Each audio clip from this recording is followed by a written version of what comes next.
कैलाश विजयवर्गीय को हराने के लिए चुनाव में उतरेंगे। आरएसएस के पूर्व प्रचारक, जी हां, बिल्कुल सही सुन रहे हैं आप, आरएसएस में इंदौर विभाग के प्रचारक और मध्य प्रदेश के बौद्धिक प्रमुख रहे अभय जैन कैलाश विजयवर्गीय को चुनौती देने के लिए उतरेंगे। एमपी इलेक्शन में भाजपा के लिए इस नई चुनौती ने सबका ध्यान खींच लिया है। मध्य प्रदेश की सत्ता में अपनी धाक कायम रखने का प्रयास कर रही भाजपा के लिए चुनौतियां कम नहीं हैं। एक ओर जहां केंद्र की टीम ने मप्र में अपने मंझे हुए खिलाड़ियों को मैदान में उतार दिया है, वहीं दूसरी ओर इन दिग्गजों के लिए भी जीत की राह आसान नहीं है। विधानसभा चुनाव में जीत के लिए भले ही भाजपा अभी से कितने भी दावे कर ले, पर उसके लिए यह राह उतनी आसान नहीं लग रही है। विरोधी पार्टी कांग्रेस के साथ अब आरएसएस के पूर्व प्रचारकों द्वारा बनाई गई जनहित पार्टी भी मैदान में उतर चुकी है। जनहित पार्टी के संस्थापक अभय जैन ने भाजपा के राष्ट्रीय महासचिव कैलाश विजयवर्गीय के सामने मैदान में उतरने की तैयारी कर ली है। हिंदुत्व के मुद्दे पर लगातार कांग्रेस को घेर रही भाजपा के लिए जनहित पार्टी बड़ी परेशानी बन सकती है। आरएसएस के पूर्व प्रचारकों ने जनहित पार्टी को भविष्य की राजनीति और हिंदुत्व के मूल्यों के आधार पर ही मूर्त रूप दिया है। अभी भाजपा भी हिंदुत्व और विकास के नारे को लेकर मैदान में है और जनहित पार्टी भी इन दोनों मुद्दों पर ही राजनीति कर रही है। जनहित पार्टी के संस्थापक और इंदौर के पूर्व विभाग प्रचारक अभय जैन ने कहा कि यदि इंदौर के विधानसभा क्षेत्र क्रमांक 1 से पार्टी ने चुनाव लड़ने की अनुमति दी तो मैं जरूर वहां से लड़ूंगा। अभी उस क्षेत्र से किसी का नाम तय नहीं हुआ है और यदि बेहतर उम्मीदवार नहीं मिलेगा तो मैं खुद वहां से कैलाश विजयवर्गीय के सामने चुनाव लड़ूंगा।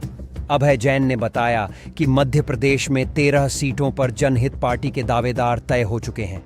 हम 25 सीट पर जल्द ही दावेदार तय कर लेंगे।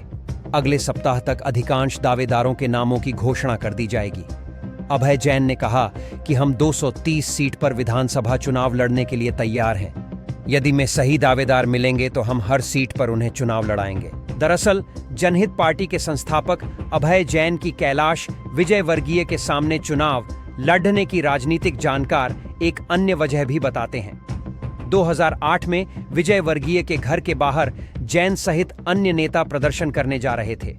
तभी इंदौर में अटल द्वार के यहां जैन के समर्थकों से मारपीट हुई थी। जैन के साथ भी धक्का मुक्की की गई थी।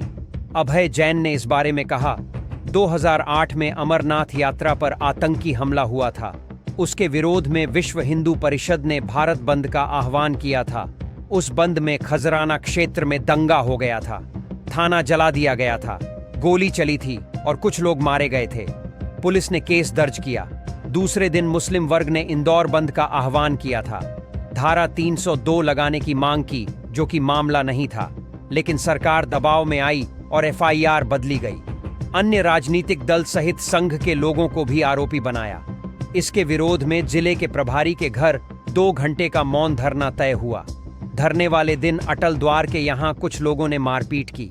मुझे आश्चर्य हुआ, मुझे धक्का लगा, लेकिन मैं हटा नहीं। फिर हम लोगों को जेल भेज दिया, हालांकि फिर रिहा भी करना पड़ा। संघ को लेकर बोलते हुए उन्होंने कहा, राष्ट्रीय स्वयंसेवक संघ का दायरा बहुत ही व्यापक है। संघ के दायरे में सब कुछ आता है, उसमें राजनीति भी है।